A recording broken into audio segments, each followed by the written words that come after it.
What if I told you that I was blessed to be the son of an alcoholic? You might be thinking, oh yeah, I believe that's true. But what happened to me when I was a child was my father was really excelling at being an alcoholic while I was really excelling at being a troublemaker.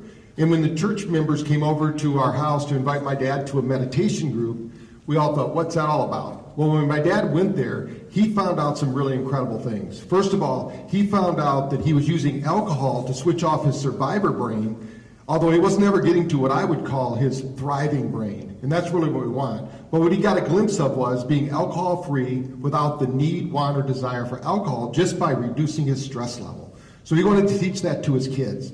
And what he did for me was he taught me to use it for sports at first. And then that went on from there. When he came back home, we found out that, hey, our bodies really haven't changed since we were being chased by saber-toothed tigers.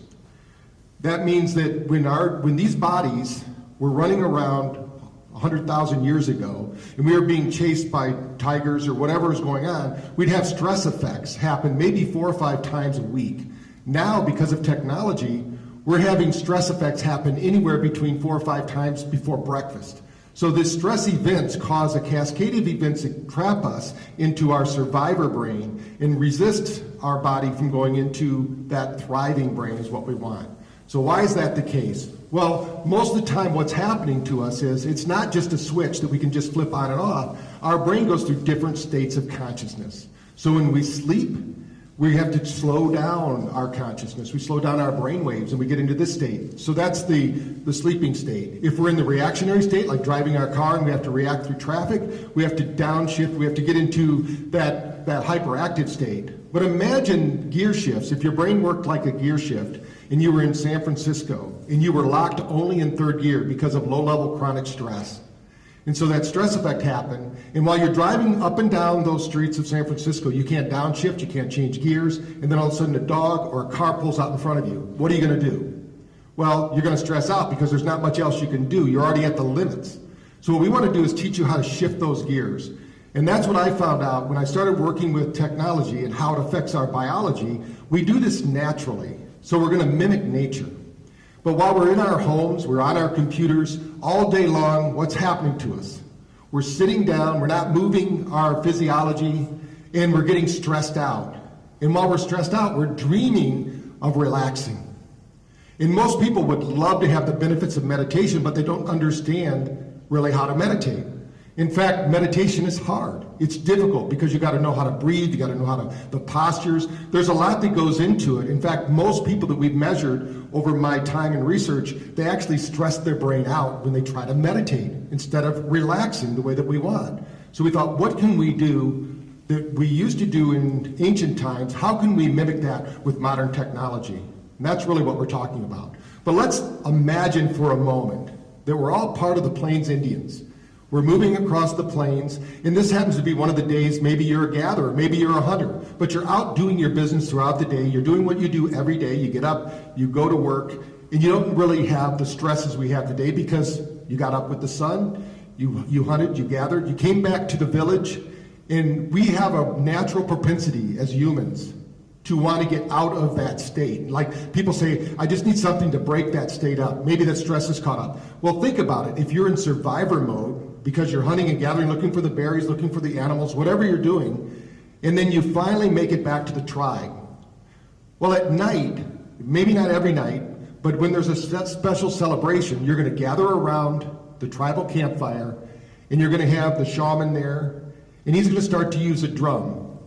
And that drum is going to start to beat in a certain rhythm. And we've all had the experience when we went out with family members or friends, we really didn't feel like partying, but we get out, the music starts going, we start tapping our foot, we start getting into it. Well, that's what happens. We change, that technology actually changes our biology. Well, what I want you to do is listen to what we've come up with in the lab. Since I've been working in this field, there's different sounds. They're called binaural beats, isochronic tones, Noget frequencies, and solfeggio frequencies. And we can mix all of those sounds together to create an impact in your consciousness and shift those gears, even without you knowing it. So I want you to listen to this sound right now.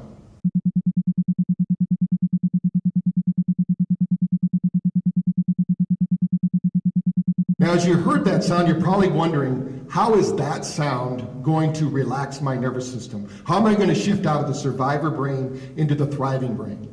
Well, right now, as you're listening to me, only 5% of your consciousness, which we call your conscious mind, is entertaining those thoughts, and it doesn't have control over your biology. You know you have a biology, but your conscious mind is busy thinking about the things that are most important to you, while your subconscious is beating your heart over 86,000 times a day, helping you to breathe over 20,000 times a day, but also your subconscious is listening to everything. So when you have this part of our brain that's listening over 25,000 times every second, your brain is taking in information. That information is being heard by your subconscious, but your conscious mind is only acting on 40 pieces of that information. Now, that doesn't mean it's not affecting our subconscious or our body, our physiology. What we found is there's a certain algorithm that we can put together when we mix these sounds that move somebody from this wide awake state, maybe even what we call the reactionary mind, into the thriving, relaxed state, this alpha theta state that we talk about for survive, that helps us to thrive and really get what we want out of life. Now let's again think of what happened to you today. How did you use technology today? Some of you, in fact, probably the majority of people watching this, last night, before you went to sleep, you set your alarm. Well, that's technology, and it's going to affect your biology at whatever time you picked. The sad part is you set up something called anticipatory stress. The minute you set that alarm, your biology knew that at 6 o'clock in the morning or 7 o'clock in the morning, you were going to get jolted out of bed. Immediately, that jolt, when that alarm went off, you were in fight or flight. Your body didn't know what to do. In fact, depending upon how much you travel, you might even wonder, where am I at in the world? Because you got jolted out of that dream state, that rejuvenation state. As soon as that happened, depending upon your home life, let's say that you're okay with that, you got up, you took your shower, brushed your teeth, you did your morning ritual, you went out, you grounded, all the things that a good person would do to really get their body back in balance. But let's say on the other hand, you have children, you have a text message, you have emails coming in, you get bombarded right away, your body automatically is in that survivor brain again. What's happened over time for us, unfortunately, is that our world has changed, right? From that person being chased by the saber-toothed tiger, even 200 years ago, our ancestors averaged sleeping 12 hours a day. Today, as we're speaking right now, the average person sleeps less than 6 hours. That means they're not getting the restorative sleep that they need. So let's imagine what happened with the Plains Indians, or any ancient culture. Whether we're sleeping in a tent, in a hut, under the stars, we went to sleep. The next morning, as we're getting up, the sun comes up in the east, where we get bathed with the light of the sun. It wakes our brain up. As we wake up, we gather as a tribe. We get together, we have a conversation. Hey, why don't you go hunting today? Why don't you go gather some berries today? Whatever's going on, you figured all that out. And then as you're out doing your work, the sun begins to set. That's a signal to our consciousness. Hey, nighttime's coming. We better get back to the tribe or we're dinner. So you make your way back to the tribe, and you sit around the campfire. While you're sitting around the campfire, you're slowing everything down, you're talking about the day, you're decompressing, all the things we'd really like to do, but we don't do. Because most people, unfortunately, sit by their television with the lights on, watching broadcast news, and getting bombarded with stress. That's totally the wrong way to enter into sleep. So what we found out we can mimic that fire. We can mimic nature, the setting of the sun and the rising of the sun, which are two very important places with light. So what we've done back in the 80s when LEDs became available, now we can tune those LEDs. Our light spectrum is tuned to certain frequencies. So we have these LEDs, we've tuned them to very specific frequencies that we use through the eyes and through the ears. And there's a reason for both of those, but we're flashing light. In the same way that we might use sound, we're going to use light. So I want to show you what I'm talking about so you understand that. And as that goes on, what you're going to experience, your eyes are closed, and that light is going to be attracted to, actually, the nervous system is going to be attracted to it. Something called the reticular activator is going to say, hey, what's that light doing? What's going on? But what's happening in the right ear in this technology-driven meditation is happening in the left eye and vice versa. And it's balancing the hemispheres of the brain and guiding the person not only from the wide awake state into a relaxing state, but we can actually have people use this in the morning to wake up their brain. We call this digital coffee. And at night, we can help them go to sleep. In the middle of the day, we can help them to reboot because we can mimic nature. Now, along with that, we also play music. So imagine what music does. There's something in science called the Mozart effect. This is when they play Baroque classical music. If you and I were sitting in a classroom and Baroque classical music was playing and we were wanting to learn something new, we would learn it faster and better just by playing this type of music in the background. We don't have to be trained in any other ways of learning. Just play this in the background, your brain works better. Now, so we found that in this technology-driven meditation, if we put this type of music in, we could encourage more of those neurological activities that bring about health, harmony, and vitality. Now, each of you have probably had the experience. You didn't really want to go to the beach, you didn't want to go to the ocean, but you finally make it there. You're sitting there in the sand, you're watching the waves, the sunlight's dancing off the waves, everything's slowing down, you're relaxing. And people say, wow, I love the ocean. Well, there's a physiological reason why we love the ocean.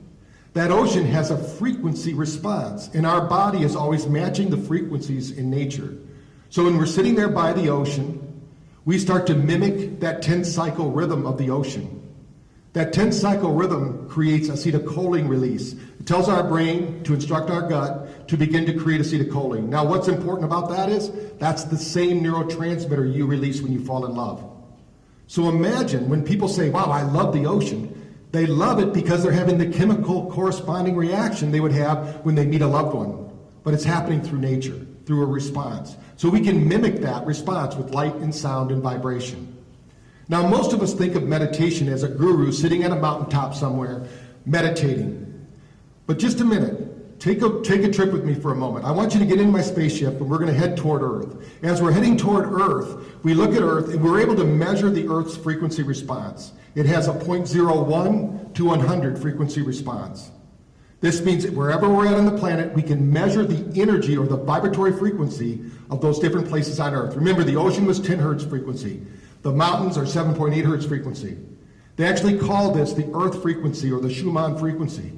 This is where your brain gets into theta. Now, theta is that place right before sleep and is the most important brain wave to get you to sleep deeply and rest and recharge your body. It releases a neurotransmitter called GABA. So when you release that GABA, you actually begin to have insights. In fact, great inventors have likened this state to breakthroughs in science. Now, what did it do for me?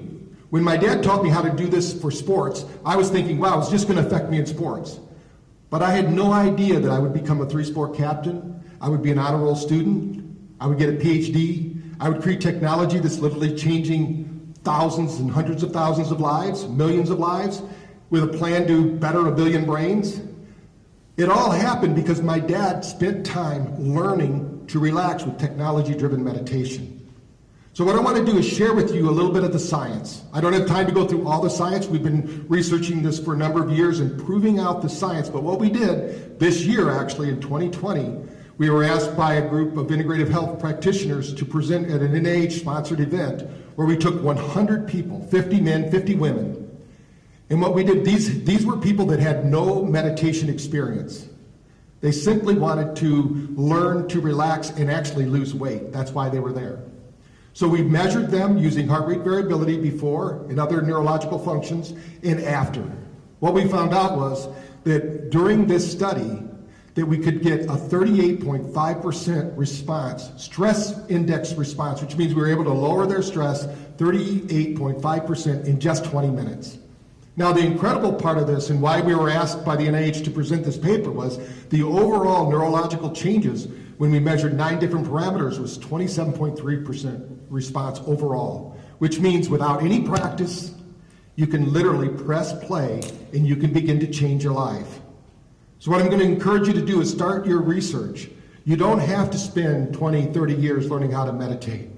You can learn to do it by simply downloading to your phone or your smart device, press play, start to change your life today.